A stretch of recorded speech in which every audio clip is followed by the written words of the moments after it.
Hello, friends.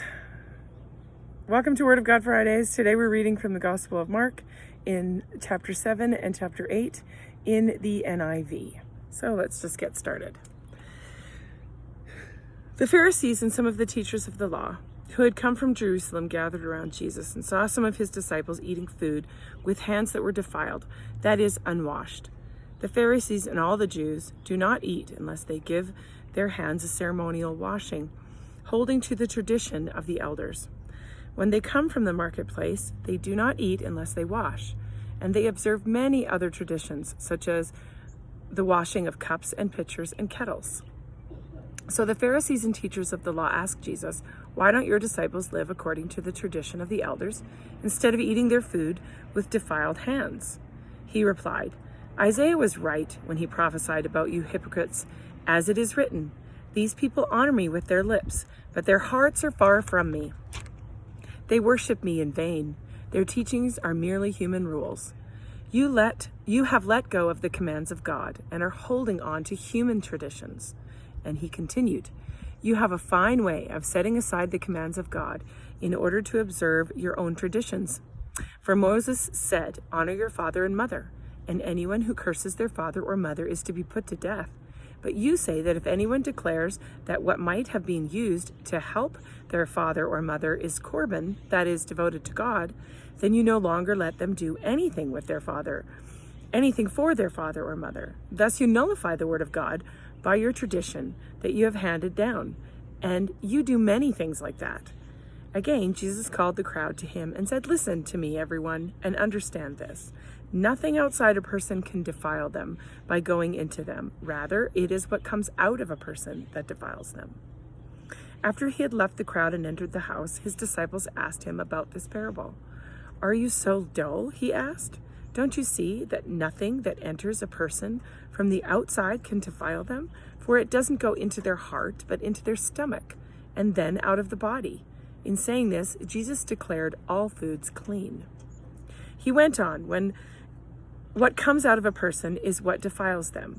For it is from within, out of a person's heart, that evil thoughts come: sexual immorality, theft, murder, adultery, greed, malice, deceit, lewdness, envy, slander, arrogance, and folly. All these evils come from inside and defile a person. Jesus left that place and went to the vicinity of Tyre. He entered a house and did not want anyone to know it, yet he could not keep his presence secret.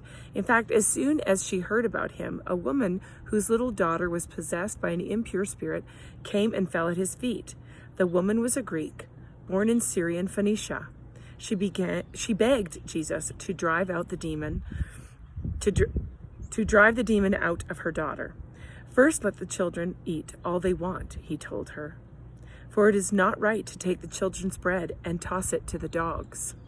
"Lord," she replied, "even the dogs under the table eat the children's crumbs." Then he told her, "For such a reply you may go. The demon has left your daughter." She went home and found her child lying on the bed, and the demon gone.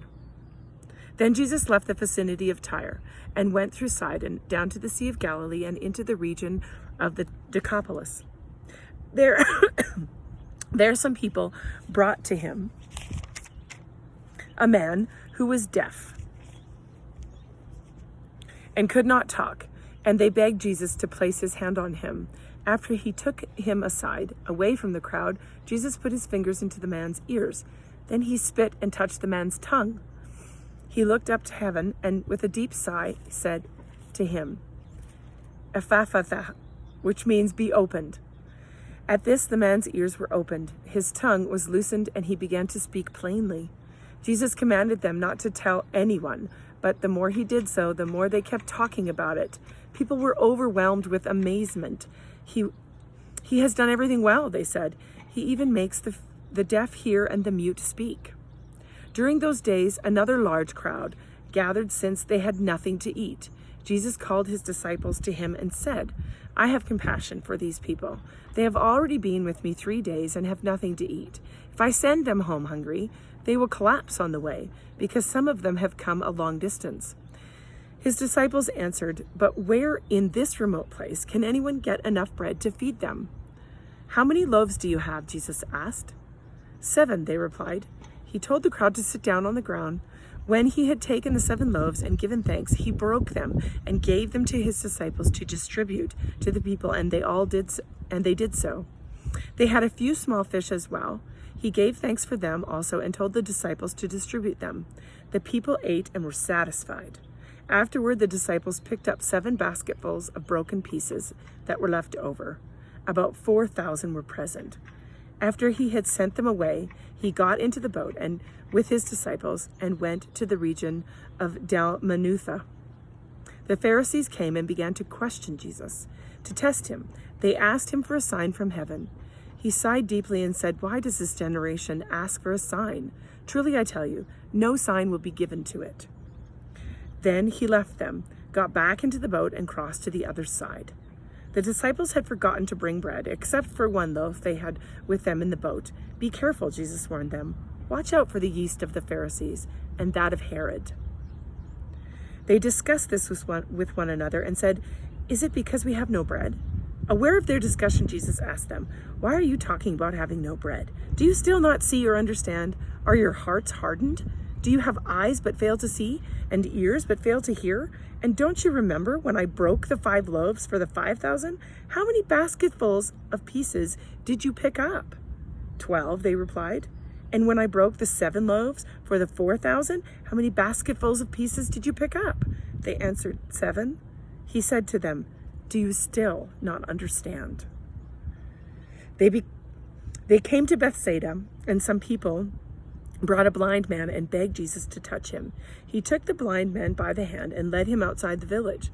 When he had spit on the man's eyes and put his hands on him, Jesus asked, "Do you see anything?" He looked up and said, "I see people. They look like trees walking around." Once more, Jesus put his hand on the man's eyes. Then his eyes were opened. His sight was restored, and he saw everything clearly. Jesus sent him home, saying, "Don't even go to the village." Jesus and his disciples went to the villages around Caesarea Philippi. On the way, he asked them, "Who do people say I am?" They replied, "Some say John the Baptist, others say Elijah, and still others one of the prophets." "But what about you?" he asked. "Who do you say I am?" Peter answered, "You are the Messiah." Jesus warned them not to tell anyone about him. He then began to teach them that the Son of Man must suffer many things and be rejected by the elders, the chief priests, and the teachers of the law, and that he must be killed and after 3 days rise again. He spoke plainly about this, and Peter took him aside and began to rebuke him. But when Jesus turned and looked at his disciples, he rebuked Peter. "Get behind me, Satan," he said. "You do not have in mind the concerns of God, but merely human concerns." Then he called the crowd to him, along with his disciples, and said, "Whoever wants to be my disciple must deny themselves and take up their cross and follow me. For whoever wants to save their life will lose it, but whoever loses their life for me and for the gospel will save it. What good is it for someone to gain the whole world yet forfeit their soul? Or what can anyone give in exchange for their soul? If anyone is ashamed of me and my words in this adulterous and sinful generation, the Son of Man will be ashamed of them when he comes in his Father's glory with the holy angels." Word of God Fridays, the Gospel of Mark, chapter 7 and chapter 8 in the NIV.